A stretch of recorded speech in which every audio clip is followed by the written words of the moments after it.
Slow cooker barbecue chicken works with any cut of meat, but recipe listed is for chicken. 2-pound cuts work best.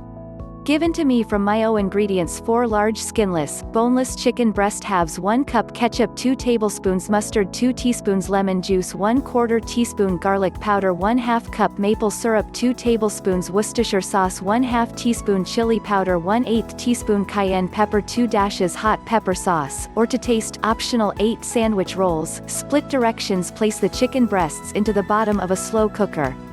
In a bowl, stir together the ketchup, mustard, lemon juice, garlic powder, maple syrup, Worcestershire sauce, chili powder, cayenne pepper, and hot sauce until the mixture is well blended. Pour the sauce over the chicken, set the cooker to low, and cook for 6 hours. Shred the chicken with 2 forks, and cook for 30 more minutes. Serve the chicken and sauce spooned into the sandwich rolls. Please my channel subscribe.